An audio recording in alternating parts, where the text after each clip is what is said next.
Hello, Grats and Gits. Welcome back to Happy Crumpin' Wargaming. I am thrilled and excited to bring this video to you. Guys, one of the things I hear people talk about all the time is how complicated this game is, how many rules and abilities, and it's too much to remember in their head.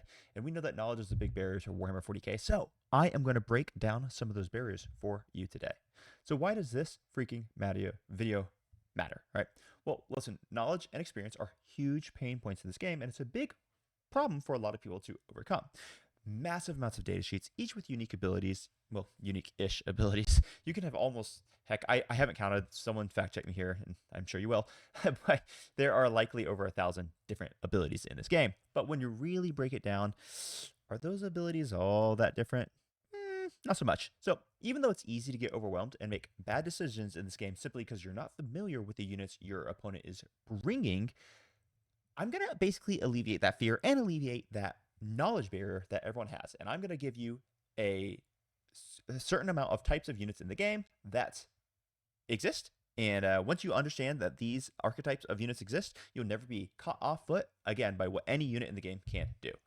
Well, like 99% of the units in the game can't do. So let's get into it. There's only seven types of units in the game. There are 7 types of units in the game that are going to break things down. I'm going to break each one of these down for you so that you can maximize your gameplay experiences and so that you won't be destroyed without knowledge again. So first type of unit that you have is going to be the holding objective units. These are your sticky and your objective control manipulation units. 2, killing units at ranged, tank, anti-tank, anti-infantry, both. Killing units in melee, fast or slow. Can't kill me units, which is a different type of unit. Movement control units, mortals when you move, -2 to move charge, or Overwatch style units. These are units that will control the battlefield. And then you're going to have movement mastery units. These are your uppy, downy units, or units that just go forever. So I'm going to break that down in detail for you. And then you have command point units, units that mess with your command points. These can include battle shock stuff. So let's start breaking each one of these individual unit types down and how when you understand that these units function in this way, you don't need to know what you don't have to have a complete knowledge of what their individual ability is. As long as you understand the general concept of what they do, you'll be able to play around it. All right. First off, number 1, holding objective units. These are things that are made for being on objective. They're made for sticky objectives, objective control manipulation, things like this. Now let's just put one more in. Heavy intercessors, because they do the same job just a little differently. So things like your intercessors or your orc boys, these are the guys that are going to give you these sticky objectives. And just as a quick little thing on sticky objectives, because when you read the rules commentary, sticky objectives typically function the exact same way, even though they can be worded slightly differently. Basically, when you control it in your command phase, as long as it is in the command phase when you have to control it, it will remain under your control until an enemy takes it from you. What this actually means is that if you have 5, or let's say you have 10 OC on an objective, and you've got 10 OC with your intercessors on an objective, and then I just put, I don't know, 5 intercessors from my army, and I put them on your objective, and neither one of us kills anyone. So we have an equal amount, 10 OC to 10 OC. Typically, that would be called a contested objective, and no one would be able to score it for primary. However, if you had that objective sticky and we were tied with OC value, you would still score it because I had not had more OC than you, and I had not unstickied it. So that's a little thing about sticky objectives, which is kind of cool. It doesn't come up all that often, but it does come up. Then you've got things like your Vanguard AdMech models, which will just make you -1 to your OC, which is a great way of having to manipulate control values of units. And then you also have other units that are meant for holding objectives that just do it in a slightly different way. So let's think about our heavy intercessors with their really cool ability that when they're on an objective they control, they get +1 armor save, assuming that you're shooting them with or hitting them with damage 1 weaponry. So that also helps them to hold the objective. So you have units that are optimized for holding objectives. And as long as you know that they're optimized for holding objective, you're going to be able to play around the concept that, okay, you're just going to be able to say, all right, in what way are they holding the objectives? Are they just better at it, or are they sticky? And then that will help you work around any unique abilities they have. It's going to simplify your life a bunch. All right, let's talk about the second type of unit here. We've got killing units. These are at ranged. These are your ranged killing units. They can be anti-tank, anti-infantry, or both. Guys, these are things I'm talking about. We have like Forge Fiends, Vindicators, Excrins, Obliterators, whatever. You've got lots of big nasties in the game that have high range, short range, medium range, and they kill things at range. Realistically, all you need to know is, oh, you have an Excrin here. Is it optimized for killing infantry or tanks? And once you see that it's a strength 9, oh, okay, cool. It's going to kill all of my infantry, and it's flat 3, which means it's going to kill my elite infantry as well. That's all you need to know. You don't really need to worry too much about anything else. You go, okay, this thing is going to nuke my infantry, regardless of what type of infantry it is, and it is going to be maybe a moderate threat to tanks, but not a real threat to tanks. Then you look at things like the Vindicators. It's okay. All right, so we have D6 damage, or I'm sorry, D6 plus 3 attacks. And these guys are going to be strength 14, AP 3 with D6 damage. All right, that's an anti-tank build, but since it has blast, it can also threaten some elite infantry. Obliterators, you look at their multi profiles, these guys have ranged damage and they have deep strike. So you have ranged killing units. You don't really need to know anything else. The abilities that they push out there are typically going to be things like they make units ignore cover, or they can, like in the case of X-Crins, they get to add rerolls, but that doesn't really change too much how you're going to be playing against the X-Crins. If the X-Crin sees your infantry, it's going to kill your infantry. If the Vindicators are within range and see your tanks, they're probably going to kill your tanks. That's basically all you really need to know. Long range, kill stuff.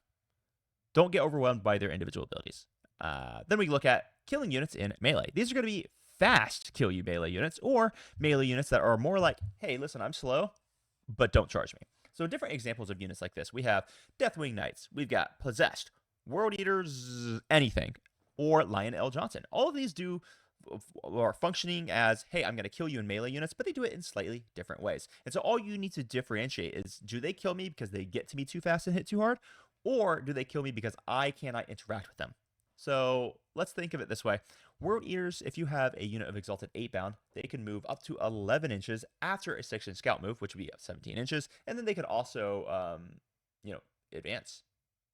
Which means if you roll a 6 for advance, or you auto-advance them, then they're going, oh, what is that, 17 plus 23 inches? And then they can still charge.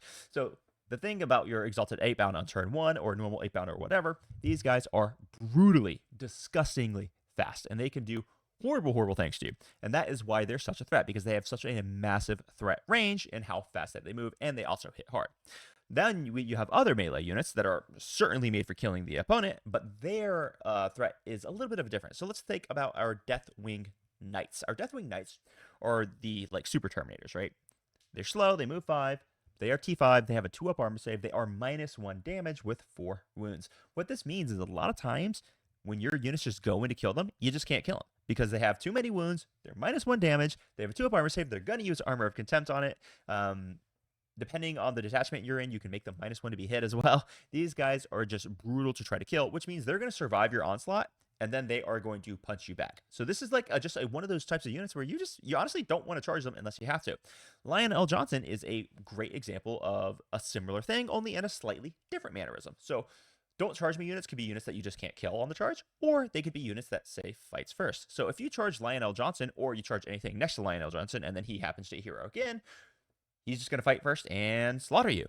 This can be applied to a bunch of different scenarios. Let's say I have a unit of Blade Guard veterans and they're led by a Judiciar. You don't want to charge that unit because they are going to fight first and they're going to cause a lot of damage before you get to fight. So basically, when you're looking at the death, I kill you in melee units, you have fast melee units, or then you have units that you just don't want to charge. Once you identify what they are, you'll know how to deal with them and it'll help you a little bit better. The abilities they have are slightly irrelevant up to that point. It's like, do you really need to know that Deathwing Knights are -1 damage if you already know that you can't charge them to kill them? That you can't kill them by charging them? Or you shouldn't be able to kill them by charging them? Not really. So what I recommend is you just classify this as, okay, cool, unit super fast, need to watch its threat range. This unit is not something I'm going to charge. So that's it. All right, let's go into unit type number 4. These are just straight up cannot kill me units. Not necessarily don't charge me units, just things that you just can't kill them. So you probably don't want to bother. A lot of times, the best way to deal with these can't kill me units, just don't bother dealing with them. Just go deal with the rest of the army and let them do their thing. Now that might sound counterintuitive. It's like, oh, how will I ever be able to beat the army if I can't kill this model? Well, just let that model enjoy where it is and let it dominate where it is, and then you dominate the rest of the battlefield. A lot of times that's pretty good. So we have fights first lone ops. Now fights first lone ops are very interesting and unique versions of the can't kill me units. You've got things like Mephiston or the Sanguinor or even the Calidus. These guys are relatively, especially the Sanguinor and Mephiston, these units are relatively immune to skirmishing units. So if you want to charge them with your 5-man Storm Boys, or if you want to charge them with JPI or anything else, these guys will fight first and they will slaughter your skirmishing unit. And even if they don't slaughter your skirmishing unit's probably not going to kill them since they have that sweet 2-up armor save. The Calidus, who can do the Overwatch and then fights first, is probably going to kill them as well. So these things typically have to be dealt with by either dedicating a melee unit that you really don't want to dedicate into them, say like an entire unit of Deathwing Knights to kill one lone op, or a shooting unit that you really don't want to dedicate into them. So let's take in this case of Mephiston, and this is why Mephiston is a problem. If you want to kill Mephiston for 135 points, you're going to have to dedicate something that's probably worth a lot more than 135 points within 12 inches of him. So, for example, a Vindicator might have to move within 12 inches of him just to be able to shoot him. And then that Vindicator is going to be within striking range of the rest of your army, even if he does manage to kill Mephiston. So, these fights versus lone ups cause big problems, and I love using them. If you watch a lot of the armies that I tend to build lots of these fights versus lone ups if it's possible. Then we've got units like the Silent King with -1 damage. This dude is a nightmare to kill. He's got a 4-up invulnerable save. He is T10, -1 damage with 16 wounds, and he heals. Guys, most of the time, I would just not bother trying to kill him. I would just try to table the rest of the army. Satan are right around on the same vein. You can kill these guys if you have special abilities that allow you to ignore damage, or like for damage reduction, things like that, which does exist in the game. But most of the time, I find it's just easier, honestly, just to ignore those units and kill the rest of the army. So take that with what you will. These are units that you just can't kill, and I really, really highly recommend you don't try to kill them unless you have a unique way to handle them and just deal with everything else. Then we have number 5 type unit. These are our movement control units. So units that will cause mortals to you when you move. -2 to move, charge, Overwatch types of units. These are going to be things like your Thousand Suns Exalted Sorcerer on disc, Barbed Gaunts, Earthshakers. These are the guys that are going to be causing movement debuffs. So, hey, I cast my spell on you, or hey, I hit you with an attack, and suddenly you are going to be -2 to move, advance, and charge. This can brutally shut down combat armies, and it can honestly shut down shooting armies as well, especially if your shooting happens to be shorter range, 24 inches or less. That can really, really ruin a lot of your shooting armies' efficiencies. Then for the Mortals when you move units, you've got things like Purifiers and the new Grey Knights, and then you've got the Saboteur. I don't know how to spell that. For GSE. So these are guys that, like, when you move within range of them, you're going to take a bunch of mortals. That also will control movement, and it can cause a lot of problems for your opponent. Overwatch threats as well. So this, I would include Overwatch threats in this category of units. Overwatch threats, you've got things like the Land Raider Redeemer with his super powerful damage 2 flamers. You've got the acid effects, the Tyrann effects with the damage 2 flamer thing. You've got Flash Gits led by the Met Captain. These are guys who, when they Overwatch, they get full rerolls, or well, just anytime they shoot really, but including when they Overwatch, they get full rerolls to hits. And they also have sustained hits. And once per game, they can have lethal hits, which makes their Overwatch brutally efficient and can really ruin your plans if you're trying to move infantry up the table. Another type of unit that is brutal at Overwatch and just completely controls movement lanes could be a Forge Fiend standing right next to Abaddon. Suddenly you have, and the Hellbrute. Suddenly you have a Forge Fiend who's got 3d3, blast shots, full rerolls to hit, sustained and lethals on 6s. I have played this in a game where I picked up 9 out of 10 chosen in a Chaos Space Marines mirror match. It is disgusting what some of these units can do, and it's really, really, really important to know if your opponent has dedicated Overwatch threats. Because when they do have dedicated Overwatch threats, you're going to have to understand that you just can't move in a place where those guys can see you in your movement phase. Because if you do, you're going to lose a whole unit in your movement phase, which could just be like, I don't know, an instant game losing. Trust me, guys, do not move elite infantry in front of a Forge Fiend when he's standing next to Abaddon. And on the same vein, you don't really want to mess around with a freaking Flash Gits unit when they're doing that either. So these units are all relatively easy to identify. It's going to be flamers, and then it's going to be units that happen to have rerolls to hit with sustained and lethals. These are the types of units that you're going to want to avoid as far as the Overwatch is concerned. The movement control units are generally pretty easy to identify. You just ask your opponent, you say, hey, do you have any movement units that can mess with my movement characteristics? And they'll be like, boom, I got them. Then you know what they do. You know that you don't want your slow shooting infantry to be shot by them. You don't want your melee units to be shot by them. You know where you need to hide when you need to hide. Then we have movement mastery units. These are units that are just stupid fast or have the uppy downy ability, things like that. We're talking about like basically everything from Index Grey Knights, Hypercrypt Necrons, your Calidus Assassin, your Alaris Terminators, units that get to be taken back into reserves at the end of your turn or your opponent's turn. These guys are big issues, and they really will require you to be aware of their existence because screening becomes a much greater priority, especially turn 1 screening, assuming your opponent goes second. So if your opponent say, let's just say we're playing against Custodes, and the Custodes player goes second. Well, if they have a unit of 5 Valaris Terminators on the board, they can pick them up at the end of your turn and bring them down in the same first battle round when it's their turn.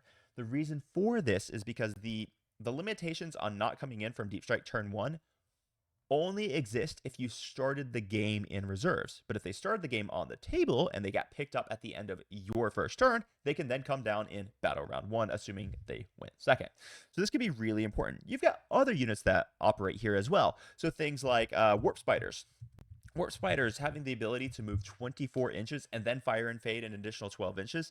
This speed is a movement mastery keyword, and it really forces you to think about how you are going to be putting yourself behind cover, how you are going to be positioning yourself, and how you are going to be screening. You do not want a unit of Valaris Terminators deep striking behind enemy lines turn 1, blasting something to death, and then landing that 9-inch charge and just ending the game instantly. So when you come across these movement mastery units, just ask your opponent, be like, hey, do you have any astronomically fast units, or do you have any units that have uppy downy? They'll tell you the answer, and there you go. And then the last type of unit in the game that you need to be aware of are command point units. This is also going to include battle shock generators and interrupters. So this is a unique class of unit that you will see. They all have slightly different abilities, but as long as you know that they can manipulate your battle shock or they can manipulate command points, that's basically all you really need to know. So the Calidus, for example, is a great one of these. They have the 12-inch aura that it's going to cost you an additional CP if you want to use any stratagems. The Lion has an ability that can make you just waste your CP if you fail a battle shock. Bjorn the Fell-Handed has the same ability as the Calidus. Azrael has an ability that allows you to generate an additional CP in your command phase, the same as the Autarch for your Eldar. And then lastly, we've got something like the Nemesis Claw, which is a newer unit, which most people don't know about, and he's freaking awesome. They actually have the ability in melee just to be like, hey, listen, as long as you're not a vehicle or monster, you cannot use stratagems. It's actually super, super powerful and can really wreck things. And then you've got these battle shock style units, right? You've got Dante, for example, who at the start of every fight phase, every unit within 6 inches has to take a battle shock at -1. This is very, very important. Admech Infiltrators can do this. Tons of demon stuff can do this. Dramatic effect on board states. When you're battle shocked, or if you can't use commands simply because of, like, say, the Nemesis Claw unit, suddenly you very, very unique scoring opportunities have happened. Suddenly your opponent can't score area denial just because they moved into position to score area denial because, oh well, you battle shock them. They don't get defend enemy stronghold even if they're alive because, oh well, you battle shock them. Extend extend doesn't really work that really well unless they happen. Extend, I have denied extend once because my opponent had to end within 6 inches of Dante to try to score extend. That was pretty funny, but that one's a little harder to do. But whenever you're battle shocked or you can't use stratagems, then suddenly your opponent can't do a combat interrupt. They can't do a heroic intervention. They can't use -1 damage strats. These are things that you have to be aware of. You have to know if your opponent can mess up with battle shock or specifically with your stratagem uses. Super important. So, guys, back to it. There are only 7 real types of units in the game, and there is nuance behind it. But you have holding objective units, killing units at range units, killing units and melee units. You've got can't kill me units. You've got movement control units, movement mastery units, and command points units. Once you classify what type of unit your opponent has, and by the way, a unit can be classified in 2 of these different categories, or even 3 of these different categories. As you saw, the Calidus was listed several times here. Once you're able to classify the unit that they have, you don't have to remember their specific abilities as long as you know, okay, this unit fights first and it has this other thing and this other thing. Cool, I'm not charging that unit. Boom. That's all you need. Like, you've got it. You don't have to remember all the other details. This will help you dramatically as you're getting seriously overwhelmed with knowledge and information overload. So just stick with this little list here, and seriously, it's going to help you a bunch as you are getting more used to the knowledge overload that is in the 41st millennia. Because, guys, remember, in the 41st millennia, there is only war. Anyway, I'm going to end it there. This has been Happy Crumpin', and I hope this serves you well. Crump on. Bye-bye.